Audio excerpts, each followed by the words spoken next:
자, 오늘 이제 우리가 오후에 살펴볼 하나님의 말씀은 야고보서 2장입니다. 야고보서 2장 한번 펼쳐보세요.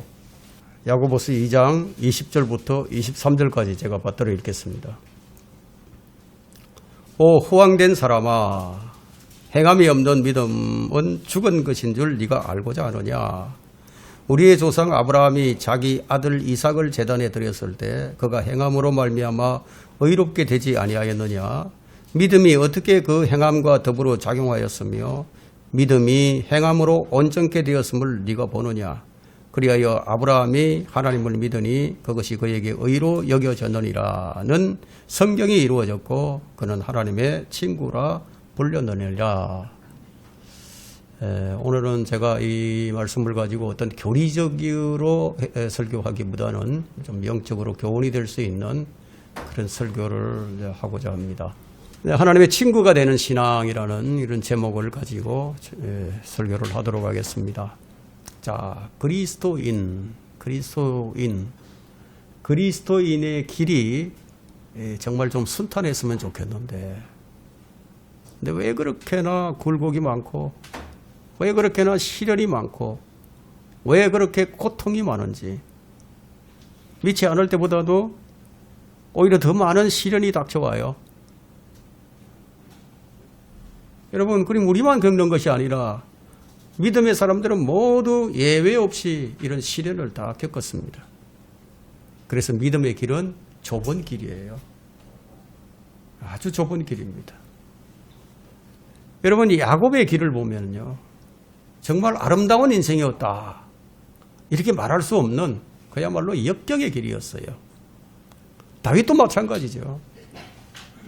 우리 주님 가신 길은 더욱 그러합니다. 믿음의 길이 고난의 길이라는 것은 다 알고 있지만, 그러나 그 길을 걷는 사람들은 별로 많지 않습니다. 우리가 구원받은 것은 시작이에요. 그래서 우리 믿음의 여정은 순례자이지 이 세상에 정착하는 사람들이 아닙니다. 우리는 천성을 향해 나가는 그리스도인들이에요.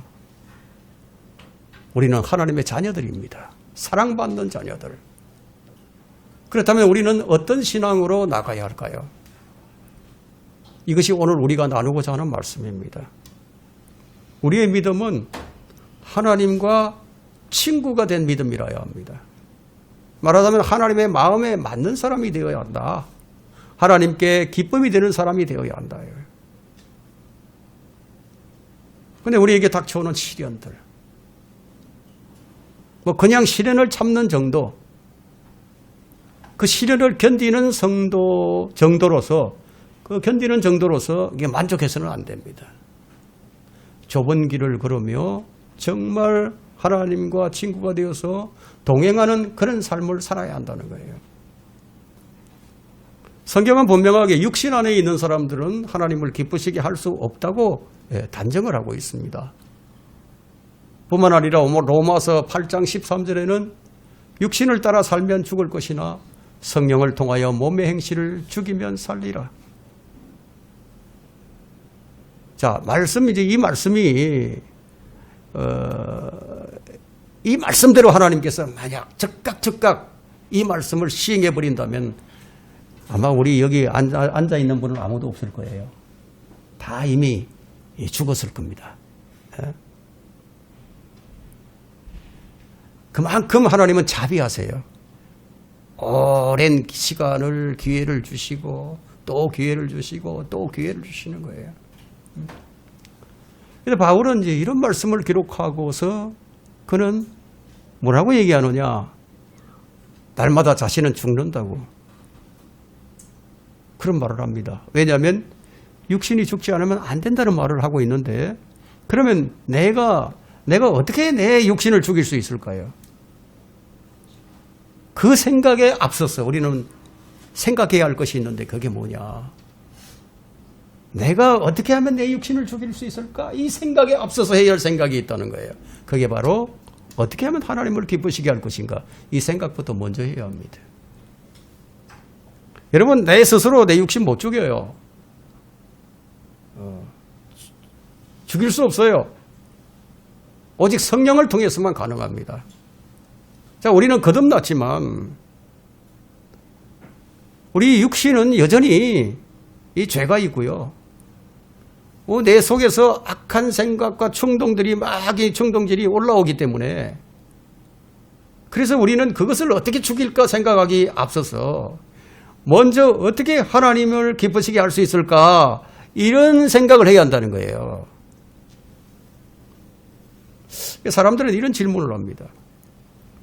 왜 나는 자꾸만 죄에게 끌려갈까? 나는 선을 행하고 싶은데 왜 악에게 자꾸 악을 행하게 될까? 뭐 이런 질문을 하죠. 그럼 무엇이 문제입니까? 나는 지금 어떤 믿음을 가지고 있는가? 어떤 믿음을 가지고 있는가?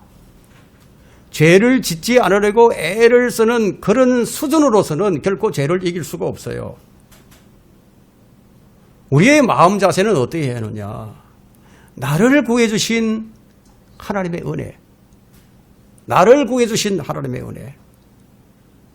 그걸 한번 깊이 생각해 보죠. 생각해 봐야 된다. 그건 내가 살아있는 동안에 조금이라도 그 은혜에 보답하고 싶어서 물불을 가리지 않는 그런 믿음으로 나가야 한다는 거예요. 그런 성도들만이 죄와 세상을 이길 수가 있습니다. 히브리서 11장에는 믿음의 사람들이 여러 등장을 하게 됩니다. 자, 여기서 그 히브리서 11장에서 그 믿음의 사람들이 가지고 있었던 그 믿음의 본질이 무엇인가를 말하고 있는데 이렇게 얘기합니다. 6절에서. 믿음이 없이는 하나님을 기쁘시게 할 수 없나니 그렇다면 우리의 믿음은 반드시 하나님을 기쁘시게 해야 한다는 그런 믿음이 그런 믿음이라야 한다는 것이 전제가 주어졌죠. 하나님을 기쁘시게 하는 믿음. 그러면 자, 우리가 어떻게 하면 하나님을 기쁘시게 하는 믿음으로 들어갈 수가 있을까요? 첫 번째, 하나님의 친구가 되는 신앙은 하나님께서 인정하는 믿음이라야 합니다. 오늘 본문 23절을 보니까 그리하여 아브라함이 하나님을 믿으니 그것이 그에게 의로 여겨졌느니라는 성경이 이루어졌고 그는 하나님의 친구라 불렸느니라.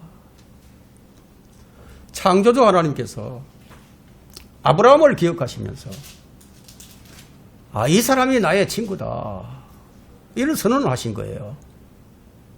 도대체 아브라함이 어떤 믿음을 소유했기에 하나님께서 아브라함을 내 친구라고 부르셨을까요? 여기 야고보 기자는 아브라함이 하나님과 친구가 된 이유를 이렇게 설명을 합니다. 이 아브라함이 어떻게 하나님의 친구가 되었는가를 아주 조목조목 설명을 하고 있는데 아들을 제단에 바쳤어요. 그러니까 믿음이 행함으로 작용해서 온전케 되었을 때 성경이 이루어지게 하는 신앙이 되었을 때 비로소 친구가 된 것이라고 설명을 해요. 자, 이것이 이제 우리는 어떻게 다른지를 좀 발견을 했을 겁니다. 이것은 이제 발견하는 것이 중요한데 이걸 발견하지 못하게 되면 행함으로 의롭게 되려고 애를 쓸 수밖에 없어요. 자기 자신의 힘으로 의롭게 되려고 이겨보려고 애를 쓸 수밖에 없게 된다는 거예요. 그 의롭게 되는 방법이 우리와 달라요. 우리는 이제 아브라함과는 다르게 우리가 믿음으로 예수 그리스도를 나의 구주로 영접하는 그 순간 그리스도의 의, 하나님의 의를 전가받게 된대요. 전가받아요. 그럼 우리는 아브라함처럼 믿음이 행함으로 이렇게 되는 게 아니에요. 다르다는 거예요. 왜냐하면 우리의 의는 예수 그리스도께서 완성하신 그 사역에 기초를 하고 있기 때문이에요. 오늘 우리는 이제 아브라함이 어떻게 하나님과 친구가 되는지 그 과정을 하나하나 살펴보면서 함께 은혜를 나누고자 합니다. 믿음이 어떻게 그 행함과 더불어 작용하였으며 믿음이 뭔가를 작용하고 있다는 거죠. 그 믿음이 행함으로 온전케 되었음을 네가 보느냐. 자, 아브라함이 도대체 어떤 사람입니까? 아브라함이 어떤 사람이었어요? 하루는 하나님께서 아브라함에게 나타나셨어요. 창세기 22장으로 한번 가보겠습니다. 창세기 22장. 아브라함이 하나님을 찾은 게 아니었어요. 하루 어느 날 하나님께서 아브라함에게 나타나신 거예요. 창세기 22장 2절을 한번 보세요.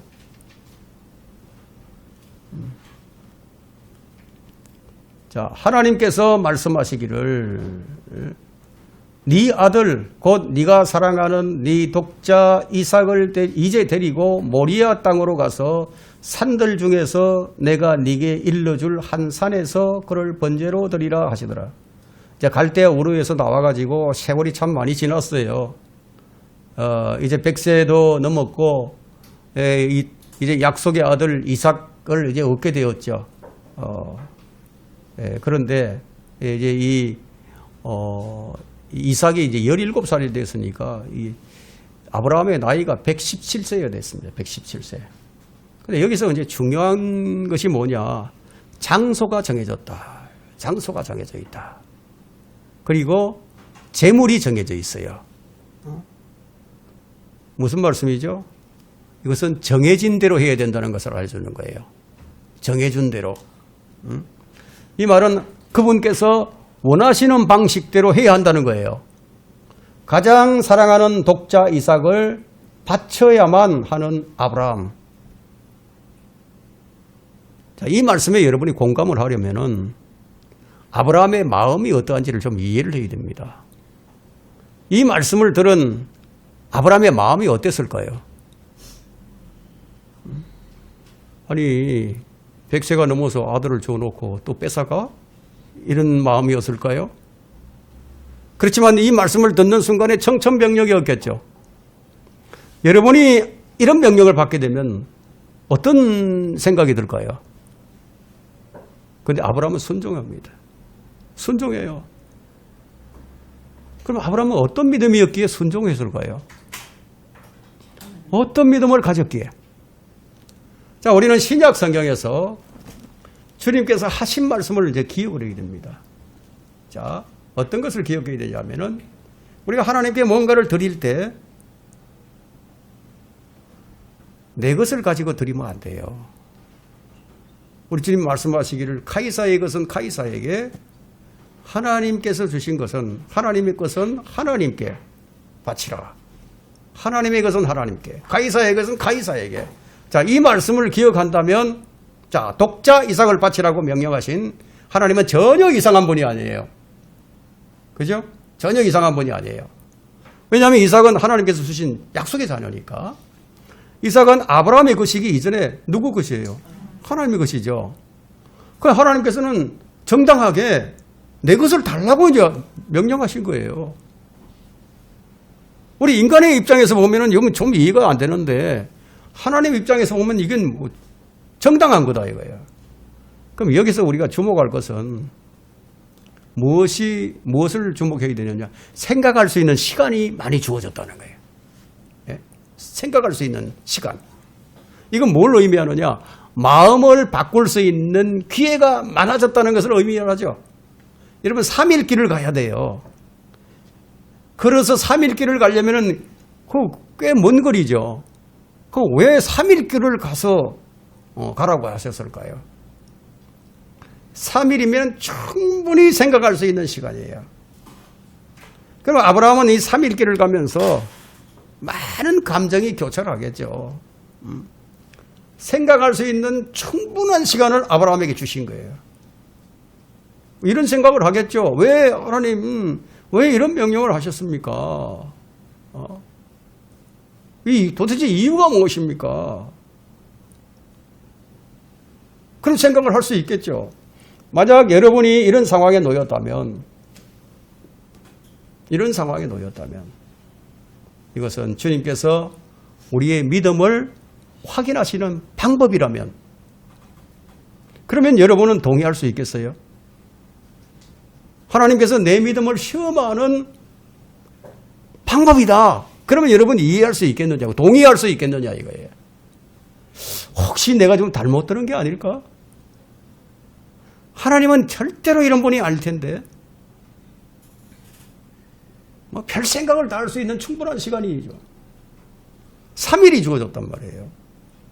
그것도 자신의 손으로 아들을 죽여서 내장을 꺼내고 토막을 내어서 제단을 위해 드리라는 얘기인데, 그럼 아브라함의 믿음은 이건 보통 믿음이 아니었어요.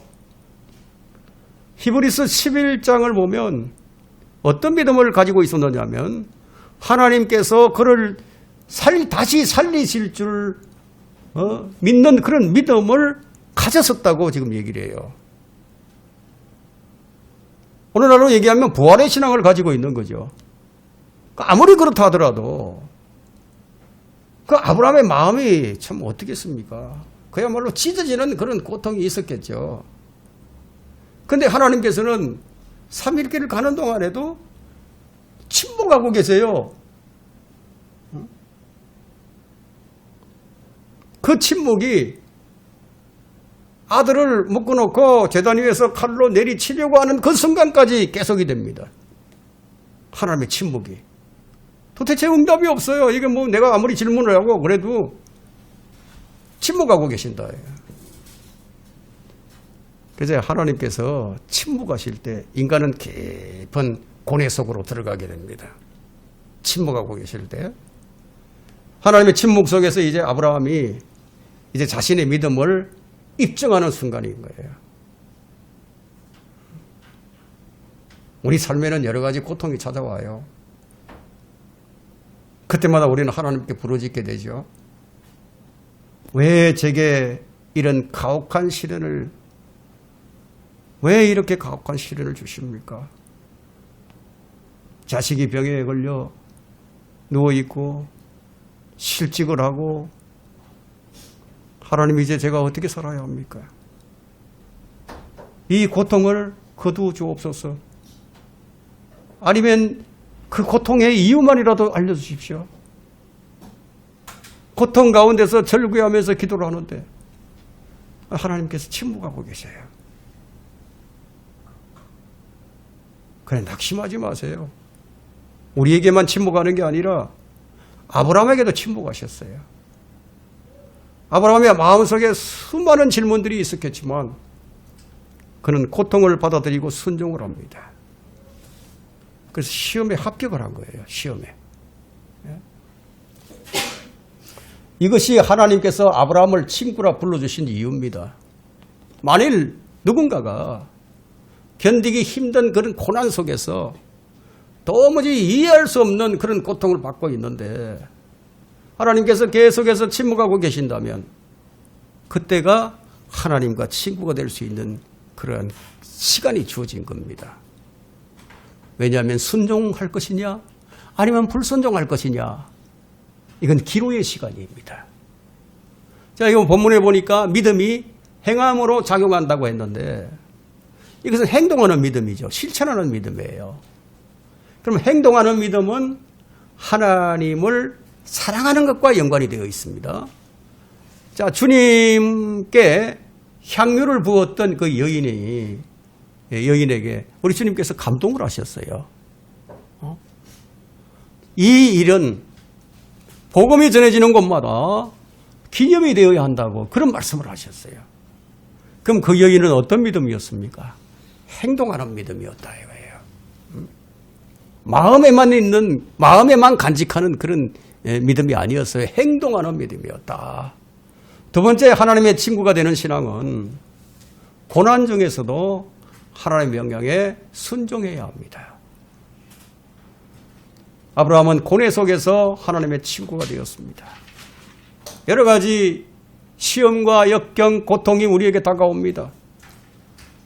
내가 왜 이런 고통을 당해야 하는지 그 이유와 의미는 알 수 없지만 바로 이것이 욥의 고난이었어요. 욥의 고뇌. 욥이 이런 고뇌를 겪었던 겁니다. 욥은 도대체 이유를 알 수 없었어요. 우리에게도 이유를 알 수 없는 그런 고난이 있을 수 있어요. 그렇다면 그것이 하나님께서 나를 시험하기 위한 것이었다면 그럼 우리는 어떻게 해야 되느냐? 기꺼이 기쁨으로 그 고난을 통과해 나가야 된다. 자, 여기서 우리가 한 가지 생각해 볼 문제는 왜 하나님께서 다른 방법으로 하시면 되지 이삭을 죽이기까지 순종을 요구하셨을까 하는 겁니다. 왜 그에게 이런 이해 불가한 그런 고뇌를 허락하셨을까요? 우리는 이 질문에 대한 답을 얻어야 하는데요. 이 해답을 가져야만 우리 삶 속에서 이해할 수 없는 고난이 찾아올 때 우리 하나님을 올바로 바라볼 수가 있습니다. 자, 오늘날 사람들을 보면 다 믿음에서 떨어져 나가고 믿음의 정도에서 이탈하고, 예? 이 마지막 때 현상이 성경에 기록되어 있는데 그 기록된 대로 다 타락하고 부패하고 마음이 하나님으로부터 멀어져요. 위기의 순간이 오면 그냥 다 되돌아서는 거예요.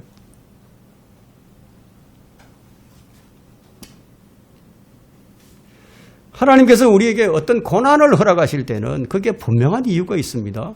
한번 생각을 해보세요. 전능하신 하나님께서 아무런 이유도 없이 여러분에게 고통을 주시겠어요? 거기에는 어떤 분명한 이유가 있는 거예요. 하나님께서 우리의 믿음을 단련하실 때는 말할 수 없는 고통과 시련을 허락하십니다. 허락하시는 것은 그 고난 중에서 우리가 어떻게 하는가를 보시기 위함이에요. 정말 주님을 최우선으로 사랑하고 있는가? 정말 고난 중에서도 하나님의 명령에 순종을 하는가? 그것을 보시기 위함이다. 베드로에게 우리 주님께서 네가 나를 사랑하느냐? 3번이나 물으시면서 똑같은 질문과 답변을 주셨죠. 네가 나를 정말 사랑하면 내 양들을 먹이라. 사랑하면 내 양들을 먹이라는 거예요.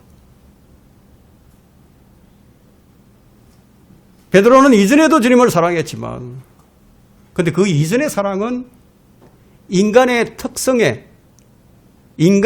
특성에 기인한 사랑이었습니다. 그래서 베드로는 실패를 합니다. 이와는 대조되는 개념은 영적 인격인데요.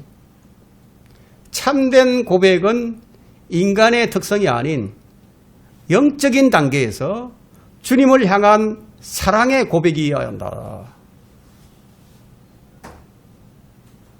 그러면 영적 통찰력은 누가 주십니까? 영적 통찰력은 성령을 통해서 주어지죠. 그래서 주님은 사람들 앞에서 주를 시인하는 고백, 그 고백을 듣고 싶어 하십니다. 여러분은 어떻게 사람들 앞에서 내가 하나님을 사랑하고 하나님을 믿는다고 이렇게 고백을 하고 있습니까? 이것은 주님의 정인들만이 고백할 수 있는 그런 고백이죠.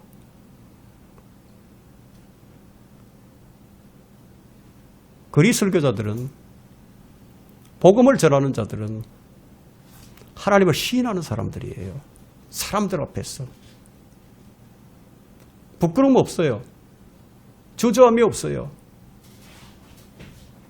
어제 제가 거리 설교를 할 때 요즘 학생들 참 대단하거든요. 뭐 고등학생들 되면은 아주 걸렁걸렁하게 그냥 다니면서 떼지어서 다니면서 그러거든요. 그래서 제가 설교하고 있는데 제 앞을 딱 지나가면서 걸렁걸렁하면서 지나가는 거예요. 그래서 제가 그들의 눈을 갖다가 탁 직시했죠. 쫙 하니까 움찔하면서 지나가는 거예요. 그냥. 시인하는 사람이 되어야 된다 이거예요. 사랑한다. 주님을 말로만 사랑한다. 이렇게 하지 말고 진짜로 행실로서 고백하라는 뜻입니다. 주님을 사랑한다는 고백은 삶을 통해서 모두에게 증명이 되어야만이 그 무게가 입증이 되는 거예요. 우리가 주님을 향해 사랑을 고백할 때면 우리의 삶을 함께 드리는 거예요. 자, 우리 이제 주의 말씀을 들을 때 참 마음이 아플 때가 있어요. 망치로 그냥 한 대 얻어맞는 것처럼 마음이 아플 때가 있어. 그러나 우리의 마음이 아프기 이전에 먼저 우리가 생각해야 할 것은 뭐냐? 내가 이렇게 주님의 마음을 아프게 했었구나. 그걸 먼저 생각해야 돼요. 왜냐하면 믿음이 행함과 함께 작용하지 않았기 때문에. 여러분은 이 설교를 통해서 정말 이 마음의 아픔을, 마음의 찔림을 느끼게 돼요. 하나님께서는 죄악이 충만했던 옛 세상을 물러서 심판을 하셨어요. 그 후 수백 년이 지나면서 세상은 다시 타락을 합니다. 하나님을 온 마음을 다해서 믿는 사람들을 찾아보기가 어려운 시대가 되었어요. 그런 어두운 시대에 하나님께서 아브라함을 부르신 거예요. 아브라함에게도 많은 연약함이 있었죠. 그런데 하나님께서는 아브라함이 이삭을 번제로 드리는 믿음으로 성장시켰답니다. 하나님께서 그렇게 믿음을 성장시킨 거예요. 이것이 우리에게 주어져야 할 믿음의 성장입니다. 나는 왜 믿음이 약한가? 여러분, 낙심하라는 게 아니에요. 여러분이 하나님의 계획 안에 든 사람이라면, 여러분 구원받은 사람이라면 모두가 하나님의 계획 안에 들어있어요. 하나님께서 여러분을 붙잡고 인도해 나가시는 거예요. 저는 이런 생각을 가끔 합니다. 제가 가끔 문득 떠오르는 생각이 있었어요. 어떤 생각이었냐면은 갑자기 내가 이렇게 살면 안 되지. 내가 하나님의 아들인데 내가 어떻게 이렇게 살고 있지? 이 생각이 문득 들어요. 이 생각이 누가 주신 것일까요? 왜 갑자기 그 생각이 들었을까요? 나 이러면 지옥 가는데? 큰일 났구나.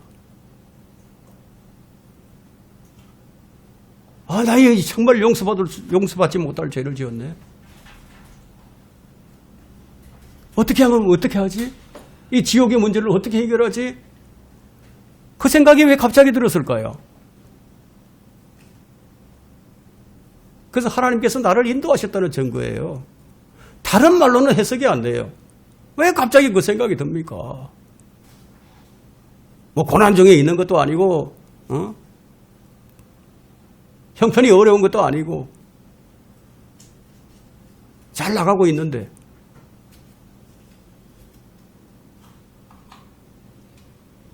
그것은 뭐냐? 하나님 손에 붙들려 있으면요.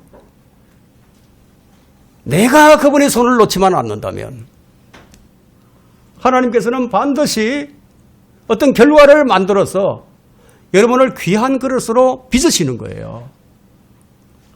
하나님께서 왜 아브라함을 모리아 산의 번제까지 가는 믿음으로 성장시켰을까요? 그 당시에는 우상 숭배가 만연해 있었어요. 왜 그렇게 하셨느냐 하면은 그 죄악, 우상 숭배와 죄악이 가득 덮고 있는 세상에 아브라함만이 진짜라는 것을 드러내 보이시려고. 아브라함만이 진짜구나. 수많은 교회들이 있어요. 그 수많은 교회들 가운데 이 교회가 진짜구나. 이런 것을 드러내시기 위해서. 아브라함을 통해서 진짜 믿음이라는 게 뭔지 보여주기 원하셨던 겁니다. 다시 말해 온 세상이 악으로 충만하더라도 온 모든 교회가 그릇된 길을 가더라도 하나님의 말씀에 순종하는 믿음이 가능하다는 사실을 아브라함을 통해서 보여주시기를 원하셨던 겁니다. 하늘과 땅에 있는 모든 피조물 앞에서 이것이 내가 원하는 믿음이다. 당당하게 선포하시기를 원하셨던 겁니다. 그래서 믿음이 어떻게 그 행함과 더불어 작용하였으며 믿음이 행함으로 온전케 되었음을 네가 보느냐? 우리는 여기서 지금 온전한 믿음의 행함을 보게 되는 겁니다.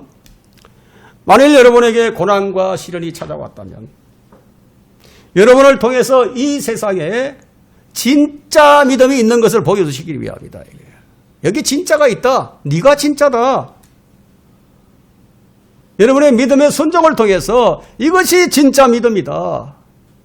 그래서 진짜 믿음을 통해서 가짜 믿음을 드러내고요. 잘못된 교회를 드러내는 거예요.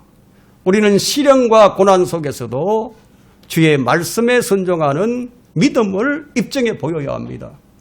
그래서 야고보 사도는 아브라함이 이삭을 제단에 바치는 행함이 있었기에 하나님의 친구가 되었다고 선언하는 겁니다.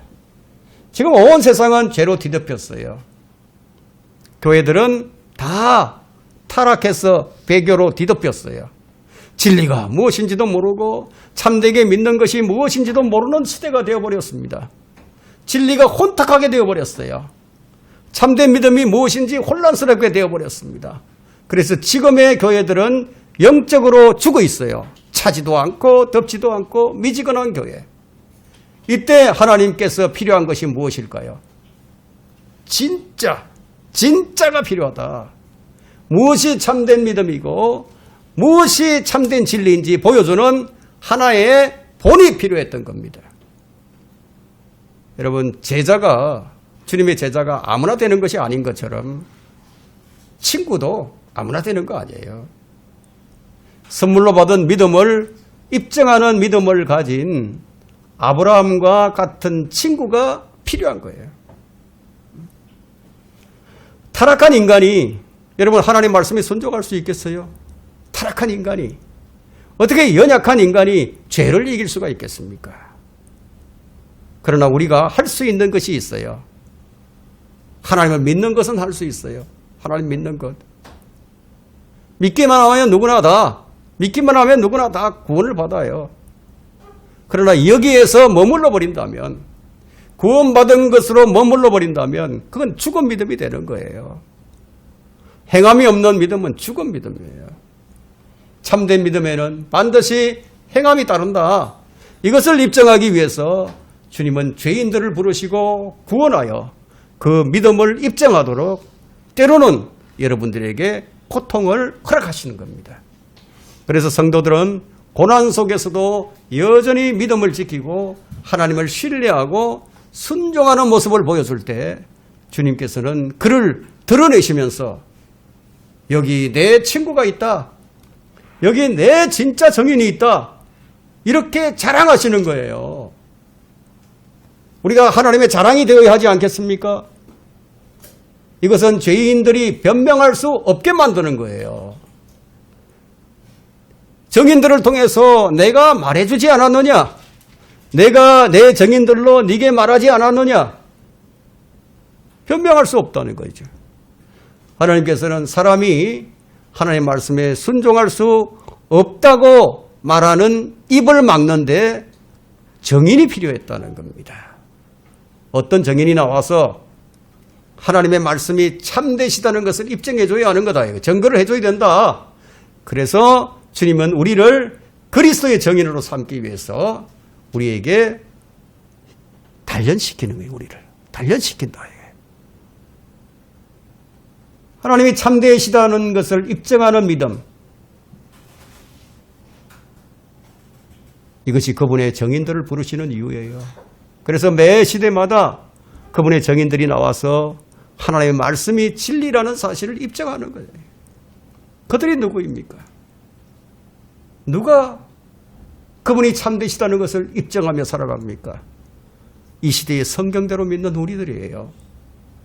하나님은 그분의 말씀이 참되시다는 것을 증거해 줄 정인들을 지금 찾고 계시는 거예요.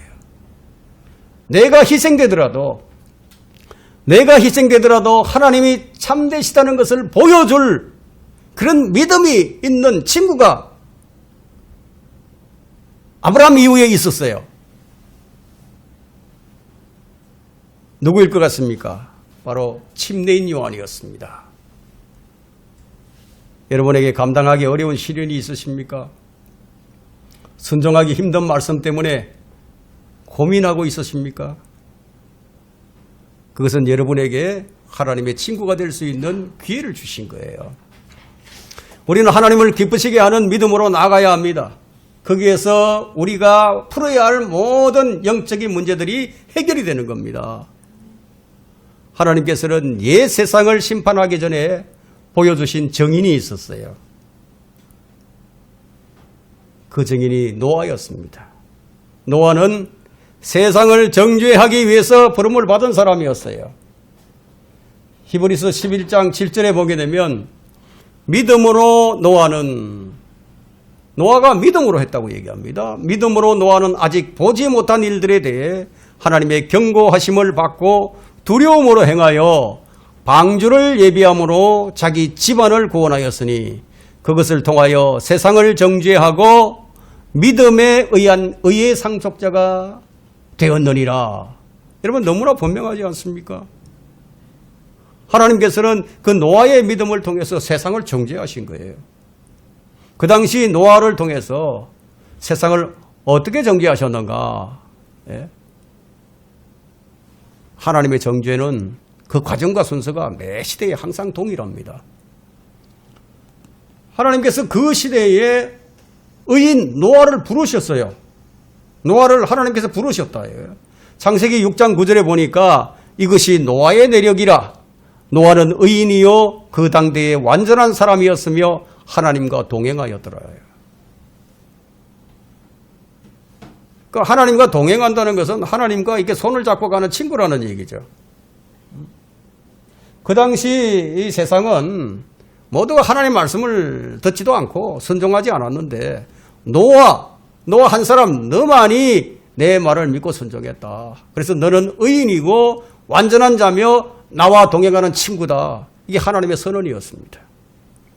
세 번째, 하나님의 친구가 되는 신앙은 온전한 헌신이 있어야 합니다. 노아가 전혀 이해할 수 없는 그런 명령을 하나님께서 주셨어요. 창조로부터 시작을 해서 한 번도 비가 내린 적이 없는 그런 시대였는데 그런데 홍수를 내릴 것이다. 방주를 지어라. 그것도 평지가 아닌 아주 높은 산 꼭대기에 올라가서 방주를 지어라. 여러분 그러면 누가 이 말씀을 이해할 수 있겠습니까? 한 번도 비를 구경해 본 적도 없는데 누가 이 명령을 감당할 수가 있었겠습니까? 그럼 노아가 이 일을 하려면 어떤 것을 감수해야 할까요? 큰 고통을 감수해야 되겠죠. 그럼 노아는 의문이 없었을까요? 하나님께 던지고 싶은 수많은 질문이 있었겠죠. 왜냐하면 이 일을 위해서 자신이 전 재산을 다 팔아야 하고 하던 일도 중단해야 하고 사람들로부터 비난받는 그런 방주를 지어야 했다 이거예요. 비웃음도 받아야 되고 조롱도 당해야 하고 세상에서는 벌레처럼 취급을 받아야만 했다 이거예요.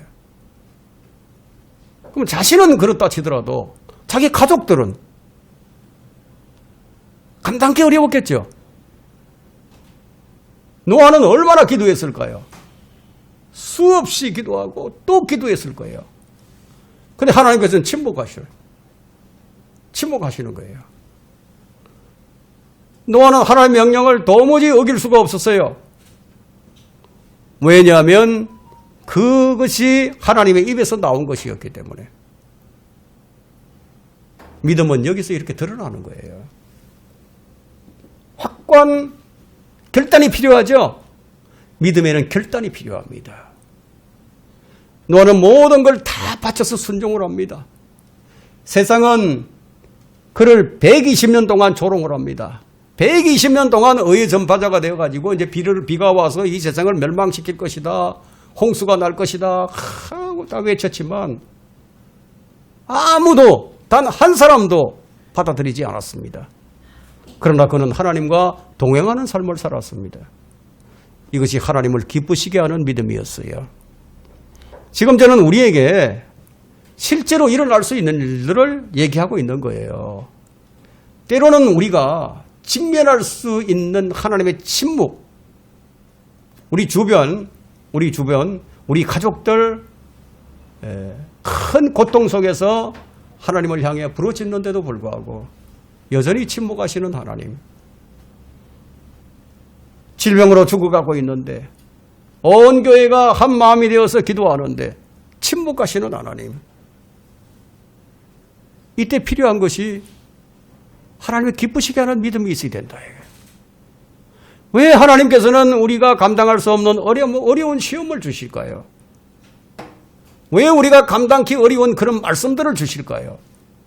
왜 그것들을 지키라고 말씀을 하실까요? 그것은 여러분들을 챔피언으로 세우기 위함이다. 챔피언. 하나님의 말씀에 순종해야만 내 이기심과 내 교만이 떨어져 나가요. 하나님께서 이것을 하라, 하지 말라 명령을 주시지 않았다면 우리는 무엇을 해야 할지 무엇을 하지 말아야 할지 몰라요. 그냥 내 마음대로 살다가 내 좋을 대로 살다가 길을 잃고 방황하다가 멸망하겠죠. 그러나 우리가 주님의 발자취, 주님이 걸어가신 그 발자취를 따라서 좁은 길을 걸어갈 때면 어떨 때는 편하게 믿고 싶다는 생각이 들기도 해요. 내가 왜 이렇게 고생을 해? 아니, 적당히 믿고 편하게 믿을 수도 있는데 적당히 순종하면서 살아야지. 이런 유혹과 시험을 받게 돼요. 그러나 우리는 좁은 길을 포기할 수가 없습니다. 고난이 좋아서 가는 것이 아니라 하나님의 진리가 너무나 분명하기에 포기할 수 없는 거예요. 우리는 꿈을 꾸었거나 환상을 보았거나 직접 계시를 받은 적이 없어요. 그러나 하나님께서는 침묵하시면서 내가 무엇을 선택할지 지켜보시고 계신다는 것을 내가 알기 때문이다. 그렇다고 해서 우리가 하늘로부터 무슨 소리를 듣는 것도 아니에요. 그러나 내게 주신 하나님의 은혜가 너무 분명하니까 우리는 이 길에서 벗어날 수가 없는 거예요. 왜냐하면 나를 구원하신 그리스도의 사랑이 나를 지금도 강권적으로 역사하고 계시니까. 고린도 후서 5장 14절에 그리스도의 사랑이 나를 강권하시니까 내 느낌과 내 감정, 나는 편안함을 원하지만 주님께서는 무엇을 원하시느냐? 순종을 원하신다. 우리 믿음의 삶이란 날개를 펴서 단숨에 날아오르는 삶을 의미하지 않아요. 오히려 한 걸음씩 한 걸음씩 계속 나아가지만 지치지 않는 삶을 의미하는 거예요. 믿음이 시험을 당할 때 증명이 되고 마침내 시험을 이기고 일어서게 됩니다. 아브라함은 믿음의 삶을 우리에게 보여줍니다. 믿음의 삶이란 어떤 것이냐? 딱 한마디로만 얘기하면 순종하는 삶인데 하나님께 순종하는 삶을 살기 위해서는 하나님의 손에 붙들려 사는 거예요. 여러분, 우리 주님께서 말씀하셨어요. 하나님께서 다 우리를 붙들고 계신다고. 아무도 우리를 그의 손에서 빼앗아갈 수 없다. 아무도 못 뺏어간다 이거야. 근데 여러분이 자꾸 빠져나가려고 하면 안 되죠. 여러분이 독립해서 나 스스로 한번 해보겠다 이러면 안 된다 이거야. 탕자처럼.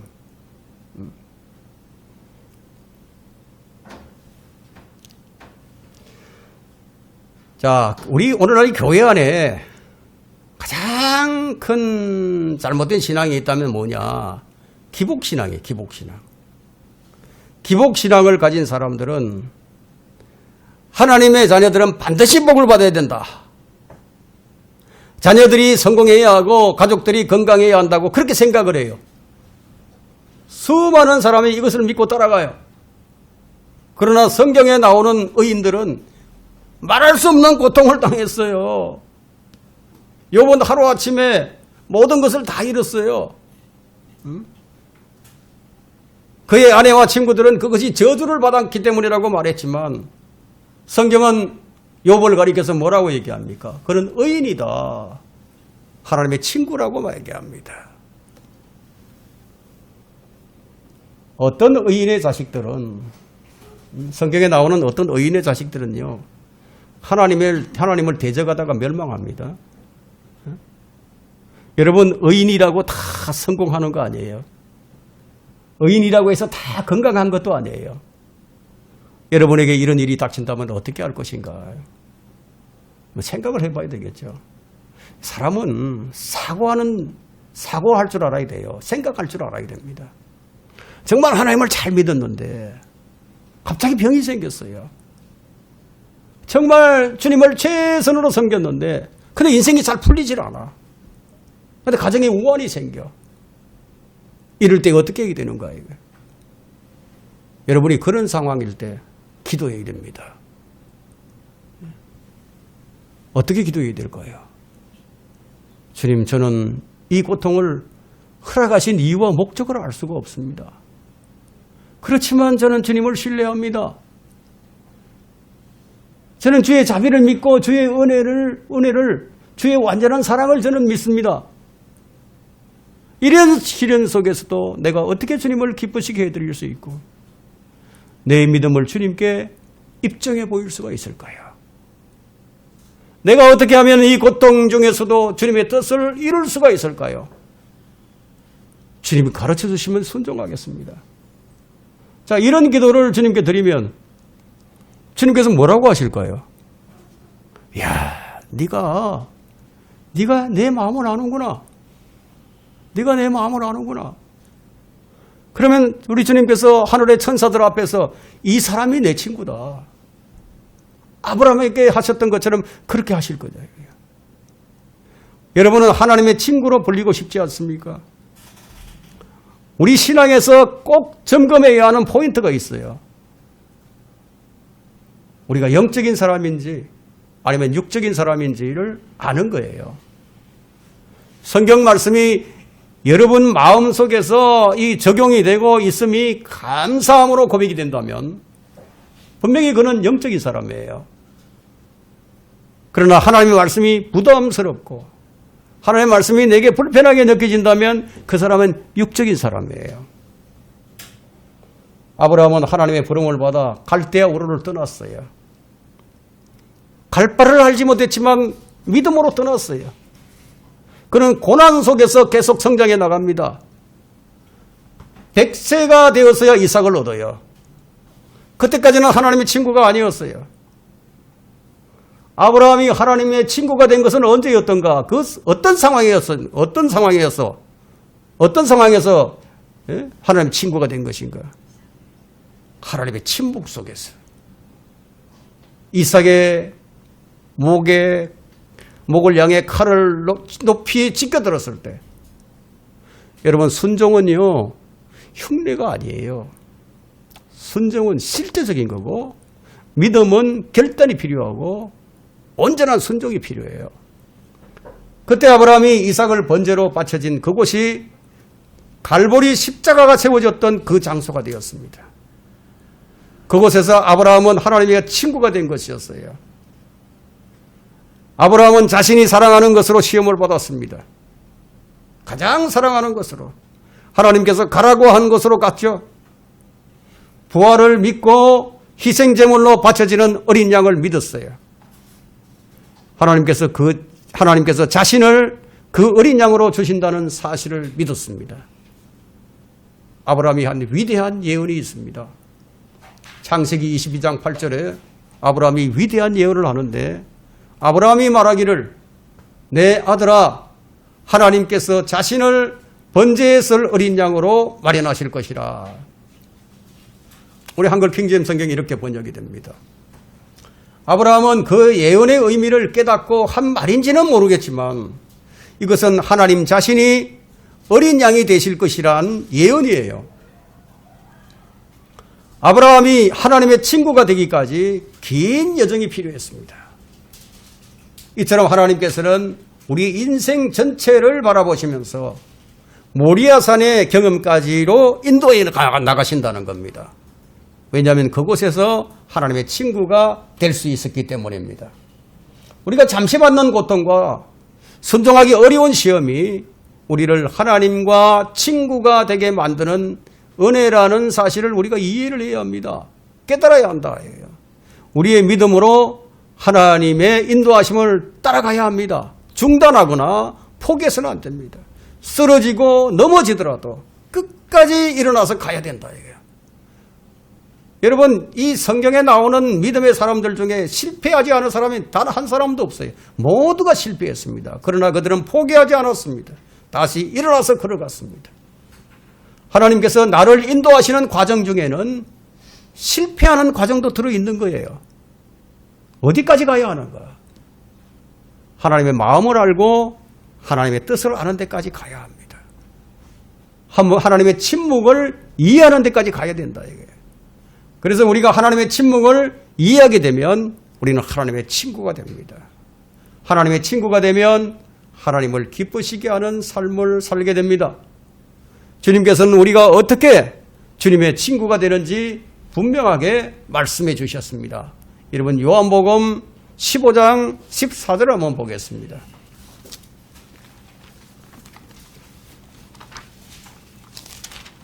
요한복음 15장 14절.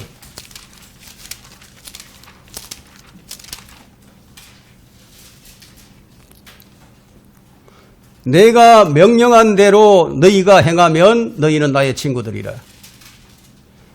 내가 명령한 대로 너희가 행하면 너희는 나의 친구들이라.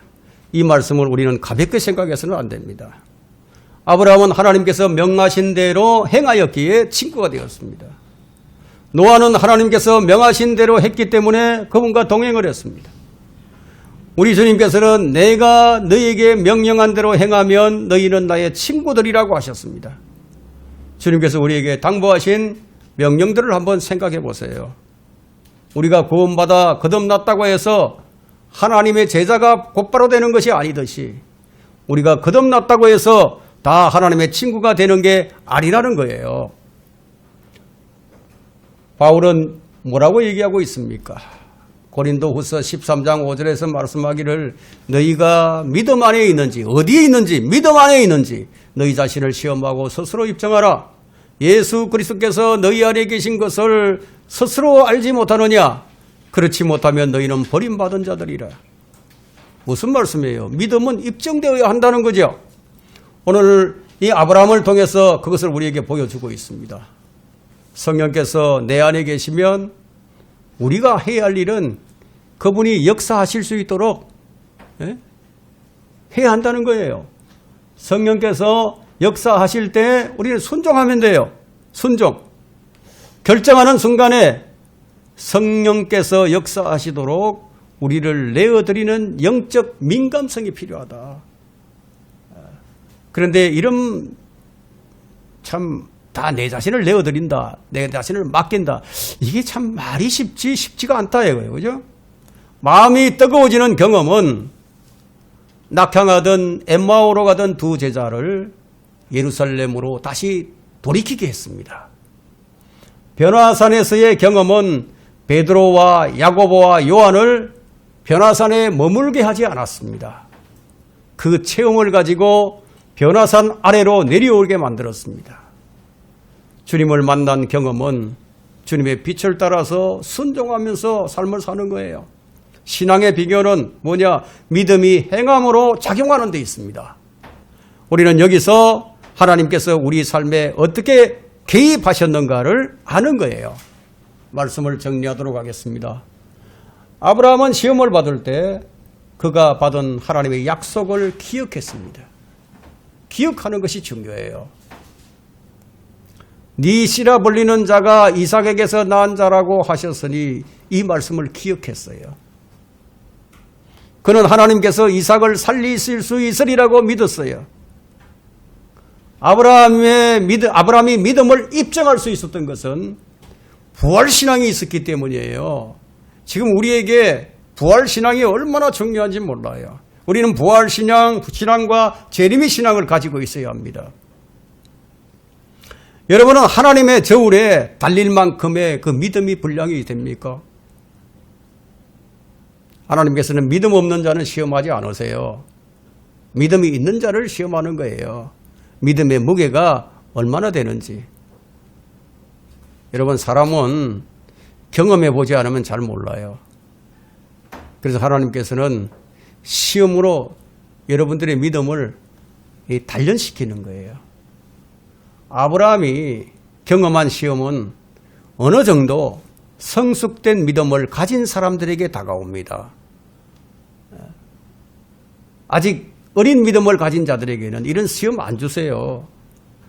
감당할 수 있을 만큼의 시험을 주시는 것이지 감당할 수도 없는 시험을 안 주신다. 주님을 잘 따르고 우리가 성장을 할 때 이런 시험이 다가옵니다.